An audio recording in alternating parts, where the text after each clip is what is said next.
नमस्कार, inter news में आपका स्वागत है। 90 यूपी बटालियन के कमान अधिकारी के निर्देश में आज दिनांक 12/7/2021 को एनसीसी भवन में एक विशेष वेबिनार का आयोजन किया गया, जिसका शीर्षक था NCC S general elective credit course. इस वेबिनार में प्रवक्ता के रूप SMMTD कॉलेज के ANO लेफ्टिनेंट अखिलेश प्रसाद ने इस विषय पर अपनी बात रखी और कहा, नई शिक्षा नीति 2020 को इस वर्ष भारत के सभी विद्यालयों और महाविद्यालयों में लागू किया जा रहा है। इस नीति के अंतर्गत अब छात्रों को परंपरागत विषयों का बोझ तथा वार्षिक प्रणाली को खत्म करते हुए अपने पसंद के विषयों को चुनने का मौका तथा सेमेस्टर प्रणाली अपनाई गई है। नई शिक्षा नीति 2020 चॉइस बेस्ड क्रेडिट सिस्टम के घटक के रूप में यह महसूस किया गया कि एनसीसी को विद्यालयों और कॉलेजों में समान ऐच्छिक क्रेडिट स्कोर के रूप में पेश किया जाना चाहिए। Commanding officer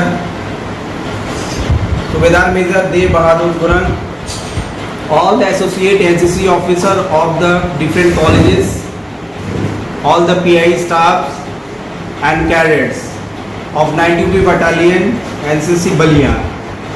Myself Lieutenant Akhilesh Prasad, Associate NCC Officer, Sri Murli Manohar Town Degree College Balia, associated with 90th Battalion NCC Balia.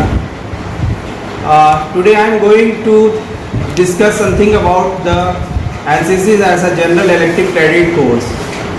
आज का वेबिनार का जो टॉपिक है हमने इसलिए चूज किया है कि जैसे आपको ज्ञात होगा कि नई शिक्षा नीति 2020 इस सत्र में लागू की जा रही है।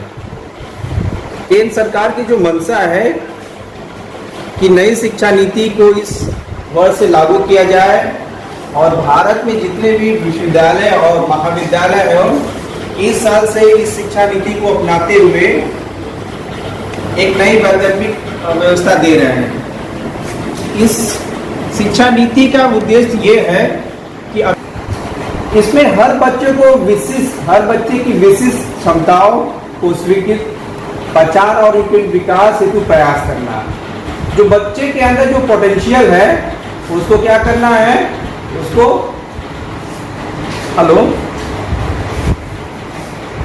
ये एक लचीलापन भी इसमें रखा गया है कि ताकि जो सीखने और चुनने का जो तरीका है उसमें उनके प्रतिभा और रुचियों के अनुसार उनको रास्ता चुनने का मौका मिलेगा।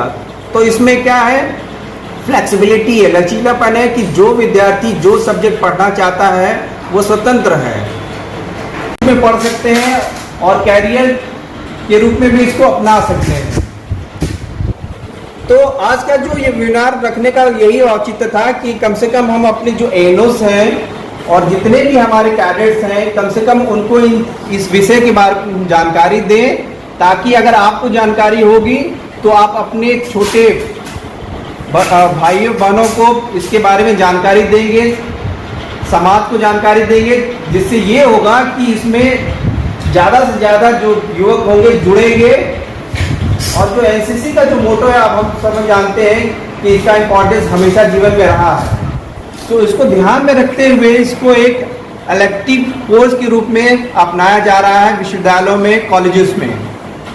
अब इसके परिदृश्य में हम अगर जानकारी देखते हैं, ठीक है, तो बांटा गया है, प्रस्तावना है, एग्जिस्टिंग पॉलिसी या जो मौजूद नीति, प्रस्तावना, तर्क, एनसीसी क्रेडिट कोर्स का उद्देश्य क्यों रखा गया है, ठीक है।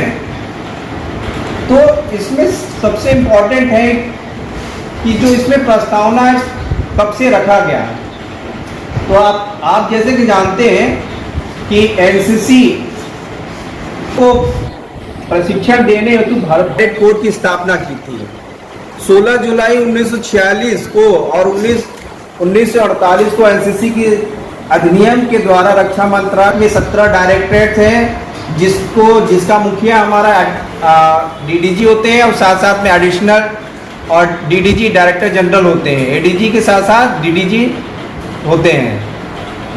अब ये कि एनसीसी का रोल क्या है, राष्ट्रीय कैडेट्स का उद्देश्य क्या है, तो बच्चों, आपको हमेशा आपके एनोस पढ़ाते हैं या कहीं आप हमेशा पढ़ते हैं कि जो इसका मुख्य उद्देश्य है, पहला ये है कि देश के युवाओं में चरित्र, सदाचार, नेतृत्व, धर्मनिरपेक्षता, कैरेक्टर, स्पोर्ट्समैनशिप तथा निस्वार्थ सेवा भाव का संचार करना। एनसीसी में हमेशा टाइम का बहुत इंपॉर्टेंस होता है, क्योंकि हमें पता है अगर समय से काम नहीं करेंगे तो बहुत बड़ी दुर्घटना हो सकती है। इसलिए समय की महत्ता को समझाया जाता है। निसंकोच कठिन परिश्रम करो। एनसीसी में कुछ ट्रेनिंग्स होती हैं जो आर्मी की एक छोटा रूप होता है, उसकी ट्रेनिंग कराई जाती है। कुछ कठिन परिश्रम भी किया जाता है। तो एनसीसी की ट्रेनिंग कठोर होती है, लेकिन ये क्या होता है, हमारे लिए फायदे के लिए ट्रेनिंग कराई जाती है। बहाने ना बनाओ और झूठ मत बोलो।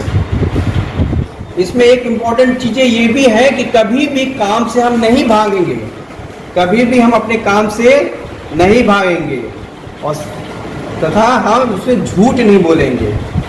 ठीक है, तो ये तो प्रस्तावना रहा। अब इसमें जो आप इस समय जो एग्जिस्टिंग पॉलिसी है या जो नीतियां या प्रस्तावना है, साथ साथ 2013 में ही एक सर्कुलर जारी किया था जिसमें उन्होंने कहा था कि एनसीसी को ऐसे इलेक्टिव सब्जेक्ट के रूप में अपनाया जाए। लेकिन ये कुछ ही कॉलेज 2015 तक 10,000 में से सिंपली 17 स्कूल और 5,000 में से सिर्फ 12 ऑटोनॉमस कॉलेज ने ही अपनाया था। तो इस तरह ये चालू तो किया गया, लेकिन ये शुरू नहीं हो पाया था। उसके बाद 2015 के बाद एक यूजीसी और एमएचआरडीसी का एक सर्कुलर आया जिसमें ये कहा गया था कि NCC to be taken as elective subject by universities. अभी तक तो यहाँ था कि कॉलेजेस में, लेकिन उसने कहा कि नहीं, कि एनसीसी को एक इलेक्टिव सब्जेक्ट के द्वारा को अपनाया जाए यूनिवर्सिटी के द्वारा। लेकिन इस समय भी 2015 के बाद भी ज़्यादा यूनिवर्सिटीज ने को तवज्जो नहीं दिया। उस समय कुछ यूनिवर्सिटीज जैसे central university of Jammu, Mumbai universities, Vidyanagar university Gujarat, Ranchi college और कुछ जो एनसीसी कुछ जो कॉलेजेस यूनिवर्सिटीज ने इन सब्जेक्ट को इलेक्टिव सब्जेक्ट के रूप में अपनाया।